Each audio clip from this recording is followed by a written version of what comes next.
안녕하세요. 저는 이제 막 50대로 향해 가고 있는 한 가정의 가장입니다. 토끼 같은 아들과 딸도 있고 여우 같은 마누라도 있죠. 유튜버 항해라 하다가 우연히 들어오게 된 사연 채널에서 많은 인생 선배님들의 사연을 듣고 저에게 있었던 웃기기도 하고 어이없기도 했던 사연을 한번 풀어보고자 합니다. 재미있게 들어주시면 감사하겠습니다. 먼저 저의 결혼 스토리부터 말씀드리겠습니다. 저희 부모님은 의류 관련 사업을 하시던 분들이었습니다. 섬유산업으로 유명한 도시에 터를 잡고 사셨죠. 여러 원단을 거래하시고 사업을 하셨는데 젊은 시절에는 제법 크게 하셨던 것으로 들었습니다. 실제로 어렸을 때 우리 집은 유복한 편이었습니다. 그런데 제가 군대를 막 전역하고 20대 중반 대학 졸업을 앞둔 시기가 왔을 때 IMF가 오면서 사업을 정리하시게 되었죠.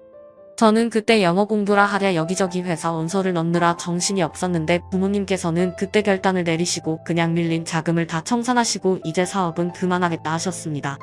그 후로 그저 소일거리를 하시며 지내셨죠. 가지고 계신 건물 관리만 하시면서요. 청소하기 귀찮으시다고 살던 아파트도 그냥 처분하시고 부모님 소유의 원룸 건물 옥상으로 이사를 가버리셨습니다.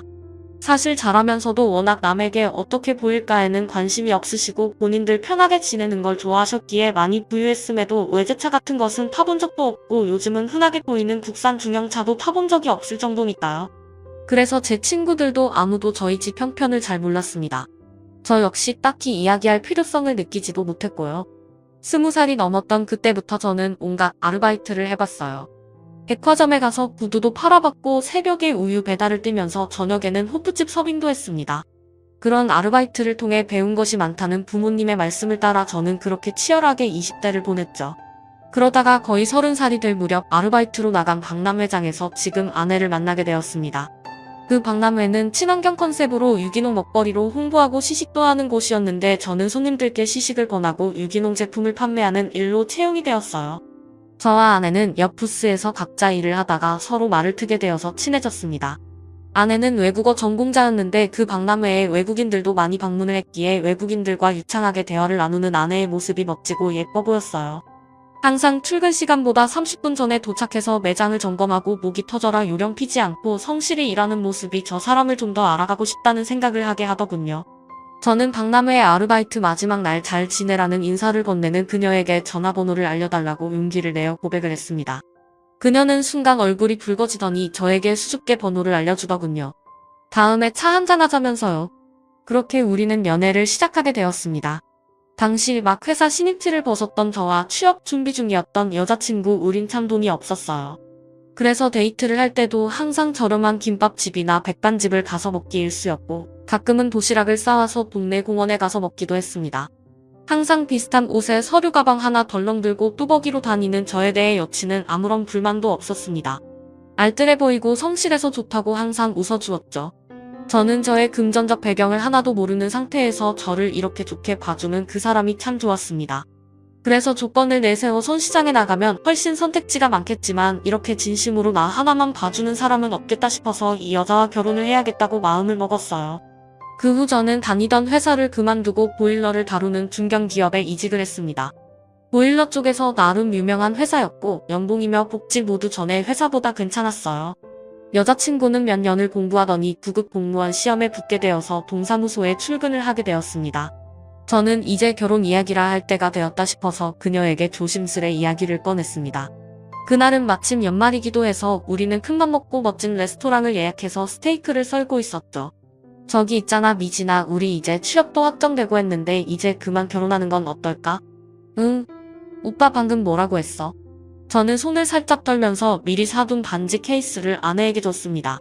작지만 다이아가 박힌 심플한 반지였어요. 매장에서 인기 디자인이라고 해서 심사숙고해서 고른 것이었습니다. 여자친구는 반지 케이스를 열어보더니 한동안 아무 말이 없었어요. 나랑 결혼해줄래? 내가 평생 손에 물 안 묻게 해준다는 말은 못하겠지만 같이 고생한 만큼 노후에 우리 행복하게 살 수 있게 잘할게. 사랑한다. 전 아무 말이 없는 것이 불안했지만 소신껏 여자친구에게 정식으로 청혼을 했습니다. 그런데 그녀가 갑자기 눈물을 흘리는 것이었어요. 기쁨의 눈물이라고 하기에는 좀 석연치 않았습니다. 오빠, 실은 나 있잖아. 울면서 그 사람은 갑자기 부모님과 언니들 이야기를 하기 시작했습니다. 그녀의 집은 평범한 중3층 집안이었어요. 아버지는 회사원이고 어머니는 가정주부셨죠. 위로는 언니 둘이 있었습니다. 그런데 전부터 저와 만나는 것을 부모님도 언니들도 마음에 들어하지 않았다고 하더군요. 이유는 제가 전문직도 아니고 대기업에 다니는 것도 아닌데다 하고 다니는 꼬락서니를 보아 집에 돈도 없어 보이기 때문에 결혼을 하면 고생할 게 뻔하다는 겁니다. 저희 부모님이 어디 사냐고 해서 어느 동네에 사시는지 또 골목에 있는 원룸 꼭대기에 산다고 말했던 것들부터 낡은 스타렉스를 끌고 다닌다는 것까지 모든 것이 돈 없다는 증거 아니냐고 가족들이 계속 반대해왔다고 해요. 거기다 큰언니는 자산운용회사에 다니는 남편을 두고 있고 둘째 언니는 요즘 세무사 약사 등 꽤 전문직에 잘 나가는 남자들과 외제차를 타고 데이트를 하며 그렇게 막내 동생이 연애를 참견하고 무시하곤 한다는 것이었어요. 그래서 당장 결혼을 하려고 해도 자신이 모은 돈은 1,000만 원밖에 없고 오빠도 돈이 없을 텐데 신혼집은 어떻게 마련하며 또 그런 무시를 당하면서 반대하는 결혼을 할 수 있겠냐는 거였습니다. 집에서는 공무원 시험에 합격한 올해 초부터 계속 선을 보라고 압박을 주고 있다는 이야기였죠. 그러면서 그녀는 제 손을 잡고 울면서 말하더군요. 우리 그냥 우리끼리 혼인신고 올려버릴까? 나는 오빠와 함께라면 단칸방에서 시작해도 괜찮을 것 같아. 정말 헤어지기 싫은데. 저는 지고지순한 그녀의 마음에 깊은 감동을 받았습니다. 이렇게 마음이 깨끗하고 착한 사람을 놓치고 싶지 않았어요. 그래서 그날 그녀에게 제 상황을 솔직하게 털어놓았죠.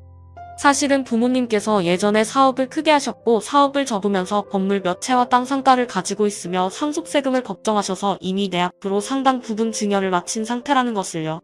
그래서 내가 가지고 있는 재산은 이미 100억 정도는 될 것이라는 이야기도 했습니다. 여자친구는 너무 놀란 나머지 토끼 눈이 되더군요. 텔레비전 뉴스에서나 나올 줄 알았던 100억대 부자가 가난한 줄 알았던 자기 남친이라고 하니 당황한 기색이 역력했습니다. 저는 그러니까 신혼집이며 뭐며 걱정할 것은 하나도 없다고. 다만 나도 부모님처럼 검소하게 살고 싶다고. 남들 눈에 어떻게 보이든 난 내 소신껏 소박하게 신혼집을 얻고 살고 싶으니 결혼 허락을 받는 과정에서 내 재산에 관한 이야기를 다 털어놓지는 않았으면 한다고 말했습니다. 그동안 부모님의 경험으로 보아 돈이 많다는 것을 주변에서 알게 되면 보험이다 뭐다 하면서 귀찮게 하는 사람도 많아지거니와 돈 빌려달라고 졸업한 지 20년, 30년 만에 친구들이 전화가 와서 매달리는 등 너무 피곤하고 힘든 일들이 많았기 때문이라고 저는 그녀를 설득했죠. 미안한 말이지만 언니들의 태도로 봐서 귀찮게 할 것 같은 불길한 예감도 들었거든요.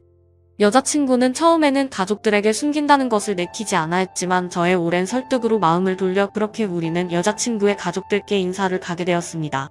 예약된 한정식 집으로 가서 그녀의 가족들을 만나던 날 저는 회사 면접 때 샀던 검정 양복을 갖춰 입고 나름 백화점 매대에서 산 5만원짜리 넥타이를 하고 차를 입고 갔습니다. 여자친구의 가족들은 그런 저를 아래 위로 훑어보면서 집안 형편은 어떤지 결혼하게 되면 남자가 집은 해오는 거 알고 있냐는 등 여러가지 걱정인지 깎아내리기인지 모를 소리들을 해냈습니다. 이제 취직도 했는데 차도 한 대 사고 아파트 살 정도 돈을 마련하고 결혼을 했으면 좋겠다는 이야기들이었습니다. 저는 부모님은 원룸에 쎄를 살고 계시긴 하지만 소일거리를 하고 계셔 제가 부담할 부분은 없고 저는 제 월급 형편에 맞는 신혼집과 자동차를 구매할 예정이라고 말씀드렸습니다. 그리고 제 명의로 가지고 있던 20평대 아파트 이름을 대면서 이 아파트에 전세로 들어갈 생각으로 전세금을 맞추어 두었다고 말씀드렸어요. 부모님과 언니들은 전세가 웬 말이냐고 매매를 해야 한다고 주장했지만 저는 몇 년 안에 아파트를 살 수 있게 열심히 살겠다. 결혼하게 되면 아내가 번 돈은 아내가 모으거나 쓸 수 있게 해줄 것이고 저는 회사를 다니며 부업도 할 생각이라고 저를 믿고 맡겨달라고 재차 말씀드렸습니다. 제 이야기를 들은 부모님은 사람이 성실해 보이고 지금은 돈이 많지 않아도 소신이 있어 보인다며 결혼 허락을 해주시더군요. 그 와중에 저를 바라보는 언니들 표정은 좀 좋지 않았지만요. 여자친구의 언니라는 사람들은 미인들이긴 했지만 둘 다 성형수술한 얼굴에 비싼 가방을 들고 화려하게 치장하는 데 열중하는 타입 같아 보였습니다. 저는 어떻게 한부모에서 태어났는데 아내와 언니들이 완전히 다를 수 있나 너무 신기했어요. 나중에 아내가 된 여자친구에게 물어보니 언니들이 너무 어릴 때부터 치장에 관심을 보이고 아르바이트한 돈으로 몽땅 옷을 사버리거나 학원비를 가져다 미용실 가서 다 써버리는 등의 사고를 쳐서 부모님이 속을 많이 썩으셨고 계속 남친을 바꿔대는 언니들에게 자신은 완전히 질려서 아예 반대로 지냈던 것 같다고 하더군요. 그렇게 연애도 하지 않고 수수한 차림으로 공부만 하는 아내를 언니들은 계속 바보라며 실속 없다고 비웃어왔다고 합니다. 저는 진짜 실속이 뭔지도 모르는 사람들이라는 생각에 어이가 없어 웃음이 나더라고요. 그렇게 비웃고 무시하던 자신의 동생이 얼마나 부자 남자를 잡았는지 알면 얼마나 배 아파할까 그런 생각이 들었습니다. 우리가 결혼을 준비할 때 아내의 큰언니는 이미 결혼한 상태로 30평대 아파트를 자가로 가지고 있었고 둘째 언니는 세무사와 결혼을 준비 중인 상태였습니다. 5월 신부가 꿈이라던 둘째 언니는 결혼해도 쓸데없는 사치로 엄청나게 부리더군요. 유명 호텔에서 코스 요리를 대접하는 결혼식을 해야 하고 예단이며 혼수며 쓸데없는 허례호식을 해야 한다고 말티며 아내의 부모님이 빚까지 내게 만들었습니다. 신혼여행은 몰디브로 간다고 하더군요.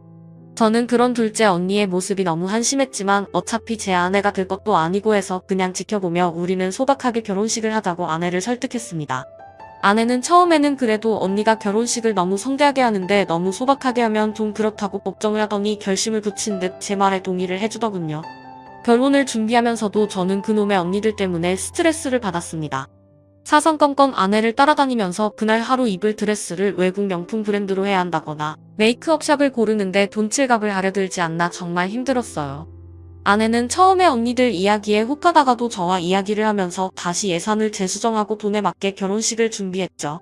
그렇게 우리는 특별 할인되는 예식장을 찾아 소박하게 예식을 올렸습니다. 다만 오시는 손님들을 생각해서 식사만은 깔끔하게 잘 나오는 곳을 택했죠.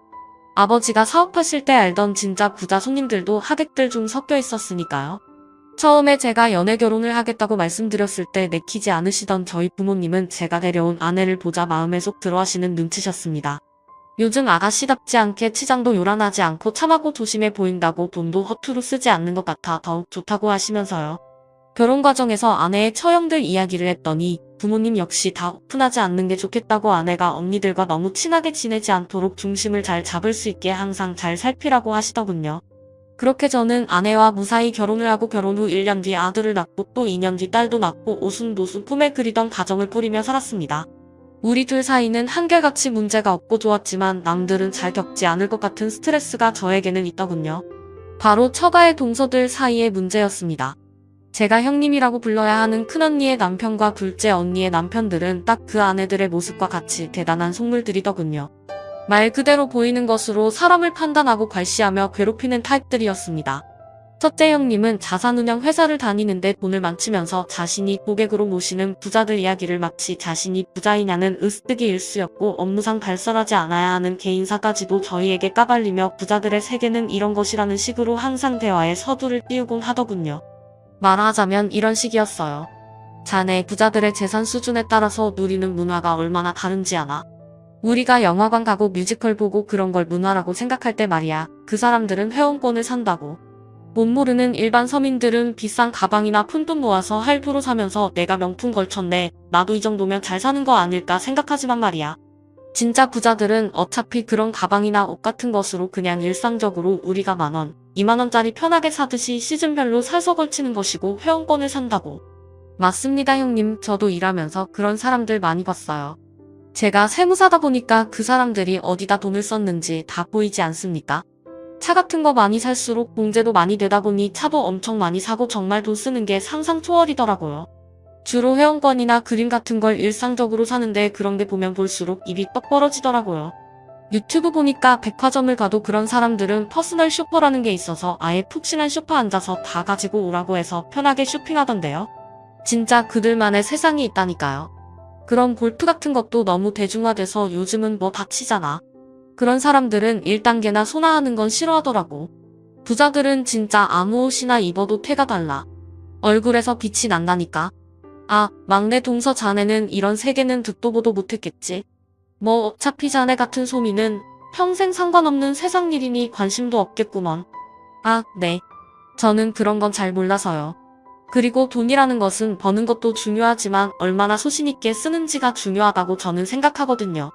그래, 저게 바로 없는 사람들이 자존심 세우느라고 자기 열등감 감추려고 하는 소리야. 쥐뿔도 없으면서 말이야. 무슨 소신이 있어서 청렴하게 사느냐 저렇게 말을 해요. 아참, 요새 신문 배달은 잘 되나? 요즘 세상에 참 아르바이트라 해도 그런 걸 아나? 급기야 대화의 끝에는 제가 부업 삼아 하고 있는 신문 배달 일까지 들먹거리며 저를 무시하게 일쑤였죠. 저는 회사를 다니면서 자꾸만 군살이 붙어서 뭘 좀 해볼까 하다가 헬스장 다니는 돈이 비싸게 느껴져서 신문 배달 아르바이트를 하고 있었습니다. 새벽 3시쯤 일어나서 신문 배달 구역을 가면 신문 보급소분들이 미리 던져놓은 신문 뭉치가 있었어요. 근처 아파트 3-4동과 그 뒤쪽의 단독주택과 빌라촌을 돌아다니며 신문을 주소에 맞게 던지면 되는 일이었습니다. 처음에는 한 신문사건만 했지만 마침 돌아다니는 저를 본 다른 신문사에서 우리 것도 같이 돌려달라고 말을 해서 저는 두 종류의 신문을 돌리고 있었습니다. 비록 매일 시간이 메이는 점은 귀찮긴 했지만 그래도 처음 제 의도대로 운동화를 신고 뛰어다니니 운동 효과는 있더군요. 그렇게 몇 달째 저는 신문 배달 아르바이트 겸 다이어트를 하고 있었습니다. 계속하다 보니 최근에는 발이 아파서 실리콘 깔창도 주문해서 잘 쓰고 있고요. 아내는 언니들과의 대화에서 우연히 깔창 이야기가 나와 추천을 해준다고 그 이야기를 했던 모양이었어요. 그런데 그걸 가지고 그 후로 뻑하면 얼마나 사정이 쪼들리면 신문 배달 일까지 하냐는 둥 아내와 그 남편들은 시도 때도 없이 그 이야기로 저희를 놀리더군요. 저는 너무 심하게 놀려서 사실은 취미로 하는 것이고 그 알바비로 고아원에 제 자식들 이름으로 기부를 하고 있다고 밝힐까 하다가 어차피 뭐 눈에 뭐만 보인다고 이런 이야기를 한들 좋게 생각할 사람들인가 싶어 관두었습니다. 저의 보람있는 봉사활동까지 가난뱅이네 어쩌네 하면서 매도당하고 싶지 않았거든요. 그런데 아무렇지 않게 넘기는 저와 달리 그런 대화들이 명절이나 가족 행사에 오갈 때면 아내는 항상 속상했습니다. 그런 대화에 발끈해서 돈 있는 걸 밝혔다가 저 속물적인 형님들이 얼마나 들러붙을지 생각만 해도 피곤했기 때문에 저는 그냥 저를 무시하면서 아예 가난뱅이라 생각해주는 쪽이 좋았습니다. 아내는 아이들까지 같이 무시당하는 것 같다며 애들 교육이라도 비싼 영어 유치원도 보내고 좋은 옷도 사주겠다고 주장하다가 저에게 야단을 맞곤 했습니다. 저는 결핍이 아이의 교육이 얼마나 중요하고 꼭 필요한 교육인데 귀한 아이들일수록 험하게 키우는 것이라고 다양한 사람과 섞여 치이기도 하고 다소 열악한 환경에서 교육도 받으며 스스로 자생하는 법을 익혀야 이 험한 세상 살아간다고 말했습니다. 저희 부모님이 저에게 누누이 했던 이야기처럼요. 우리가 늙어 죽을 때쯤 지금도 붙어가고 있는 막대한 재산을 결국 아이들이 혼자 똑바로 관리할 수 있어야 하는데 지금부터 아이들이 스스로 부자라는 것을 알고 뽐내면 실속 없이 살기에서는 안 된다고 저는 아내에게 언니들 따로 만날 때도 절대 돈 있는 티 내지 말라고 신신당부를 했습니다. 그래서 아내는 물건을 사더라도 질이 좋지만 브랜드 티가 많이 나지 않는 것을 샀고 최대한 수수하게 하고 다녔죠. 차도 국산 소형차를 끌고 다녔습니다.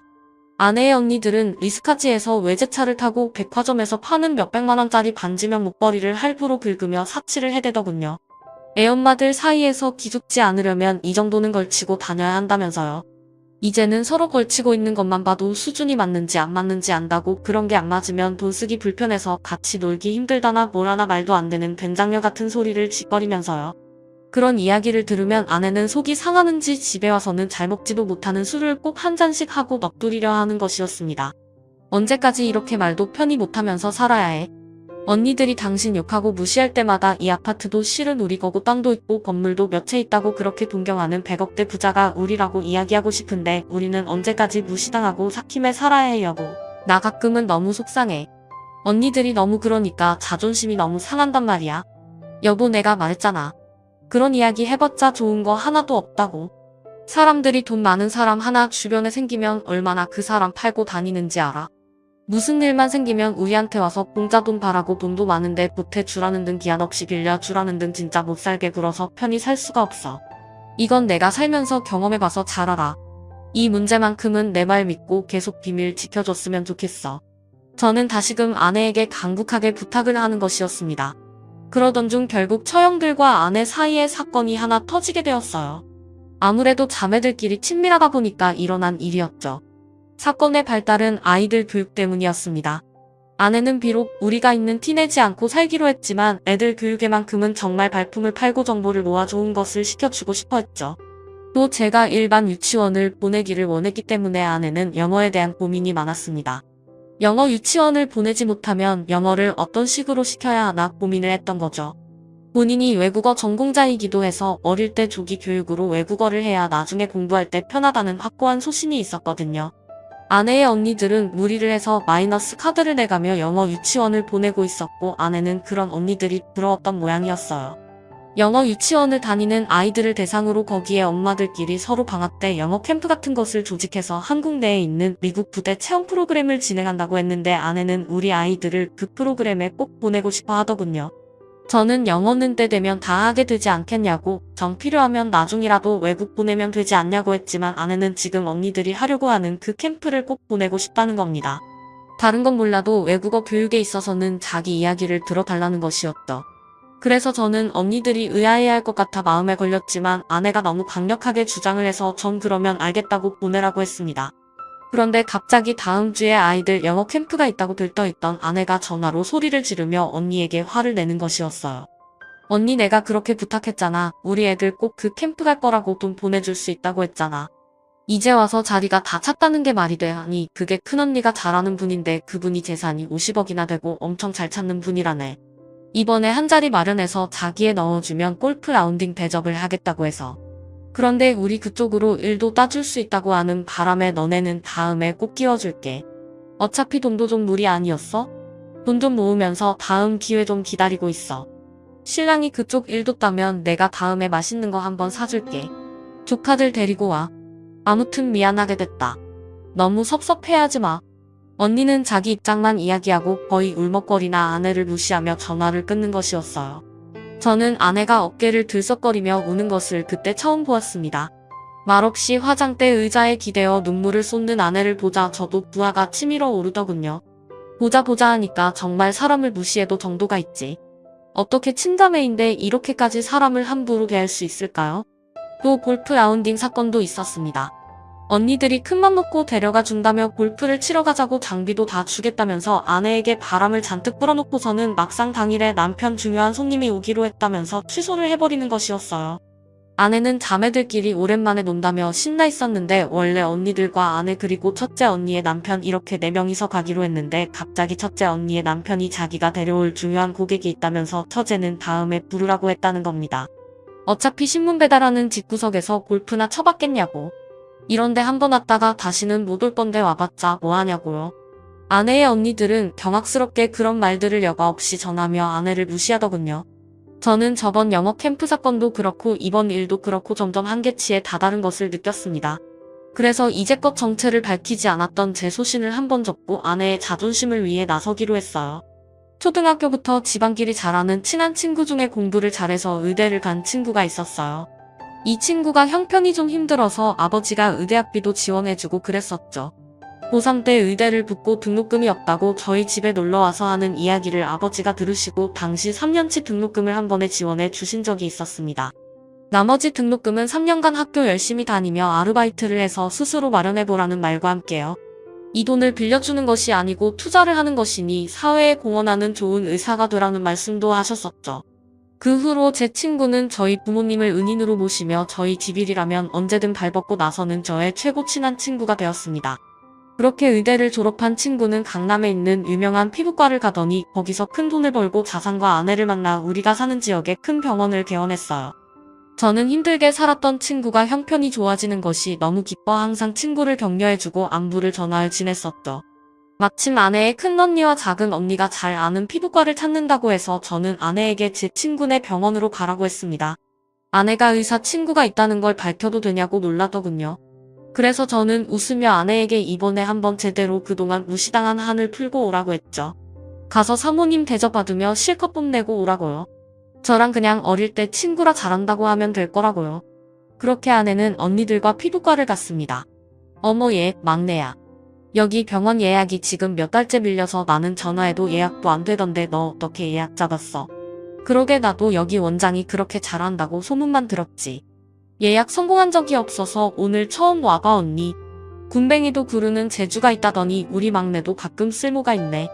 아이, 우리 신랑하고 여기 원장님이 좀 아는 분이셔. 뭐? 신문 배달하는 너네 신랑하고 여기 원장님이 어떻게 아셔? 와, 세상 좁다더니 신기한 인연이네. 안녕하세요. 처음 뵙겠습니다. 어머어머 대표 원장님이시죠? 너무 미남이시다. 세상에 피부 좋은 것 좀 봐. 원장님, 오늘 저희 피부도 백옥처럼 만들어주시는 거죠? 언니들은 제 친구가 등장하자마자 호들갑을 떨었다고 하더라고요. 제 친구는 사전에 저에게 이야기 들은 것이 있어 침착하게 말했다고 합니다. 원하시는 모든 치료 서비스 전부 무료로 해드리겠습니다. 제 불알 친구 아내분이 와 계시니까요. 원하시는 거 다 말씀해주세요. 재수씨, 제 친구 요즘 잘 있습니까? 저녁 한 끼 하자니까 이 자식이 신문 배달한다고 저랑 만나주질 않아서 제가 진짜 속상해 죽겠어요. 저 좀 한 번만 만나달라고 재수씨가 말씀 좀 해주시면 안 될까요? 언니들은 순간 무슨 소리를 들은 건지 어안이 벙벙했다고 하더군요. 아내는 웃으며 말했다고 합니다. 우리 그이가 좀 자기 생활 패턴이 깨지는 걸 싫어해서요. 신문 배달이 요즘 재밌나 봐요. 제가 다음에 자리 한번 마련할게요. 걱정 마세요. 오늘 우리 언니들 잘 부탁드려요. 아참, 저희 둘째 언니네 세무사의 일도 맡겨보신다고요? 아, 네. 친구놈한테 듣자니 세무사시라고 해서 좀 맡겨볼까요? 언제 자리 한번 마련해 주시겠습니까? 여기 언니분들도 다 같이 식사도 하면서 세금 문제도 좀 여쭤보면 좋겠는데요. 지금 하고 있는 데서 옮겨보려고 하거든요. 둘째 언니는 눈이 번쩍 뜨였겠죠. 이렇게 큰 유명 병원에 일을 따낼 수 있다면 정말 큰 건이니까요. 그렇게 제 친구 때문에 저는 한동안 지방 행사 때도 항상 우리 부부를 무시하며 자기들끼리만 말을 썼던 형님들과 오랜만에 식사를 하게 되었습니다. 이때까지만 해도 자신들이 그렇게 우러러보는 의사인 제 친구와 제가 어떤 관계인지 미심쩍어하는 반응이더군요. 저는 점점 더 재미있어졌어요. 저 속물들이 과연 어떤 반응을 보일지 나중에는 아내와 상관없이 저도 살짝 기대가 되더군요. 약속 장소는 일식집으로 우리 부부는 즐거운 마음을 안고 도착했습니다. 아내도 저번 피부과에서 언니들이 놀라워하고 주눅들어하는 것이 통쾌했다고 하면서 콧노래를 부르더군요. 도착해서 문을 열자 큰언니네 부부와 둘째 언니네 부부가 벌써 와 있더군요. 제 친구에게 선물할 고급 와인도 들고 왔더라고요. 사실 제 친구는 소주파인데 저는 속으로 웃었습니다. 인사를 나누고 자리에 앉자마자 질문이 쏟아지더군요. 아, 오랜만이야 동서. 그런데 의외의 인맥이네. 저 병원 되게 유명하고 요즘 핫한 곳인데 자네가 어떻게 아나? 그러게 말이야. 우리 회사도 자산 설계하시라고 몇 번이나 연락을 해도 원장님이 하도 바빠서 통화 한 번 안 되던 곳인데 자네랑 어떻게 알아? 저는 태연하게 웃으면서 말했습니다. 아, 어릴 때부터 저를 많이 도와준 친구예요. 요즘 저 신문 배달하는 것도 도와주고 참 좋은 친구죠. 사람 형편 따라 가리지 않고 항상 잘해준답니다.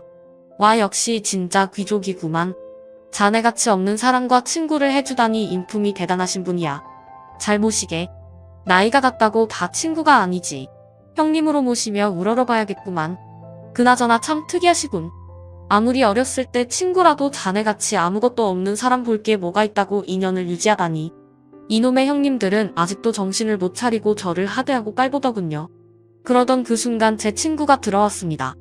저와 아내가 좋아하는 애플망고를 가득 싸서 아내와 함께 왔더군요. 친구의 옷차림은 근사했습니다. 백화점 명품관을 그대로 옮겨놓은 듯 했죠. 그런데 관심 없는 제가 보기에도 부티가 줄줄 흐르더군요. 친구의 아내 역시 머리끝부터 발끝까지 윤기가 반지르르한 자켓에 다이아가 번쩍이는 목걸이며 미용실에 다녀왔음이 분명한 헤어스타일에 화장까지 서비스를 받고 온 듯 했습니다. 저는 친구가 제 부탁으로 나름 컨셉을 잡았나 보다 생각하며 속으로 웃었죠. 평소보다 차림새가 퍽이나 요란했거든요. 화려한 제 친구 부부의 등장에 형님들과 언니들은 정신을 못 차리더군요. 호들갑을 떨며 일어서더니 외투를 받아준다는 등 추가 주문을 해야 하니 직원을 부른다는 등 무승한과 왕비마마 대하듯이 부산을 떨었습니다. 친구의 아내는 자리에 앉자마자 제 아내의 손을 꼭 잡고 인사를 하더군요. 언니 너무 보고 싶었어요. 제가 연락드려도 연락도 잘 안 되시고 그렇게 커피 한 잔만 하자니까 뭐가 그렇게 바쁘세요? 못 본 사이더 어려지셨네요. 아니 그냥 애 키우느라 바빴지 뭐. 다음에 꼭 커피 한 잔해요.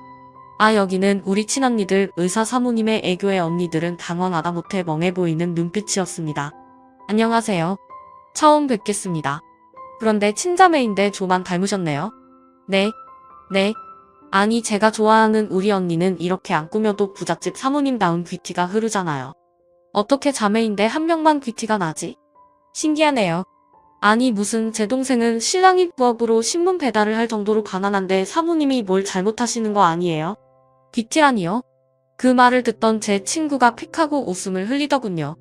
부업이요? 제 친구가 그랬어요. 먹고 살기 힘들어서 신문 배달을 부업으로 한다고요? 말을 마치고도 한참을 친구는 배를 잡고 웃는 것이었어요. 그러면서 제 어깨를 탁탁 치더군요. 아이고 이 웃긴 자식아, 내가 좀 그러지 좀 말랬지. 있는 티 좀 내고 살라니까. 골 때리는 너. 저는 그저 말없이 빙그레 웃었습니다. 형님들과 언니들은 어리둥절해서 회를 먹다 말고 젓가락이 공중에 멈췄더군요.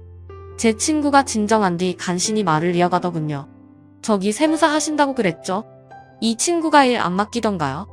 네. 네. 몰라요? 이 친구 재산이 저보다 더 많아요. 예전에 100억이었으니 지금은 몇백억 될 수도 있는데. 진짜 모르세요? 순간 저는 우리를 둘러싼 모든 시간의 흐름이 멈추는 것 같은 신기한 경험을 했습니다. 말 그대로 내 사람은 그대로 멈춰서 움직이질 않았거든요. 제 친구는 그렇게 시원하게 제 정체를 까발려버리더군요. 얘네 아버지가 완전 부자였는데 그것도 몰랐냐. 지금 살고 계시는 그 원룸 건물 외에도 가지고 계시는 건물이 몇 채인 줄 아느냐. 지금 얘네 아파트도 살고 있는 것 빼고도 몇 채나 더 있고 주식에는 얼마가 물려있는지 아냐. 진짜 어떻게 가족이신데 아무것도 모를 수가 있냐고 친구는 신나게 속사포처럼 이야기를 하더군요. 그리고 마지막에 이렇게 말했습니다. 제 친구가 가난했던 저에게는 의대를 다니게 해준 은인입니다. 돈이 많아도 함부로 쓰지도 않고 신문 배달로 기부도 하고 얼마나 속이 깊은지. 저는 진정한 부자의 모습을 보여주는 제 친구가 너무 자랑스럽습니다. 그 자리에서 형님들은 갑자기 자세를 고쳐 한더군요. 우습게도 그렇게 공손한 자세는 그분들을 안 후 처음이었습니다. 동서, 저게 그동안은 무례를 용서해 주게나. 우리가 저게. 미안하네. 응. 그렇게 더듬거리는 큰형님의 셔츠가 땀으로 흠뻑 젖었더군요. 아 그래. 동서, 우리가 미안하네. 미안해. 제발 사과를 받아주게나. 왜 진작 이야기를 하지 그랬어. 작은 형님 역시 비굴하게 저에게 빌다시피 사과를 하더군요. 저는 가볍게 웃으며 형님들께 말했습니다. 그동안 저를 발가락에 낀 때처럼 무시하시더니 어떻게 생각이 좀 바뀌셨습니까? 진짜 부자는 어떻다고요? 직접 눈앞에서 보시니 어때 보입니까? 형님들, 이재용 도요 국산차도 끌고 다니고 1,000원짜리 립밤도 발라요. 형님, 저한테 사과를 받아주시겠습니까? 형님들, 이재용 도요 국산차도 끌고 다니고 1,000원짜리 립밤도 발라요. 형님들이 부자라 생각하는 사람들 다 속빈강정입니다. 제발 실속 좀 차리면서 함부로 남 판단하지 마시고 정신 똑바로 차리고 사세요. 그 말을 마치고 저는 아내와 친구 네외와 함께 웃으며 자리에서 일어섰죠. 일어서면 친구는 말하더군요. 저 와인 같은 거 싫어합니다. 잘 알지도 못하고요. 저는 이 친구와 양은 냄비 뚜껑에 덜어먹는 라면하고 소주가 최고거든요. 그렇게 저의 통쾌한 복수극은 끝이 났습니다. 사실 복수를 할 것도 없었지만 그날 이후 아내는 이제 언니들이 자기 말을 귀담아 듣고 어떻게 그렇게 부자랑 결혼을 했냐고 부러워한다며 좋으면서도 그렇게 태도가 바뀐 것이 씁쓸하다고 말했죠. 저는 그러거나 말거나 우리만 예전처럼 소신있게 살면 되는 거라고 말했습니다. 그 후로 형님들은 같이 골프를 가자. 제발 우리한테 세금 계산 좀 맡겨라.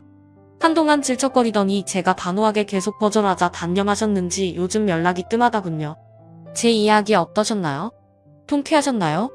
제 사연을 들으시는 여러분들도 혹시 옷차림이나 눈에 보이는 집이나 차로 무시당하신 적이 있으시겠죠? 단언컨대 그 사람은 어차피 인생에서 필요 없는 사람이니 그런 사람 말고 있는 그대로의 나라는 사람의 가치를 알아봐주는 사람들을 곁에 두시길 바랍니다. 짧다면 짧고 길다면 긴 인생길인데 괜히 의미 없는 사람들에게 에너지를 쓸 필요가 있겠어요.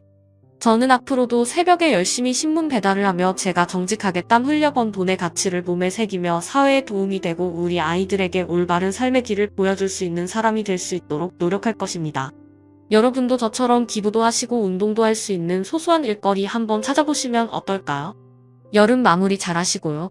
행복한 하루 보내세요. 감사합니다.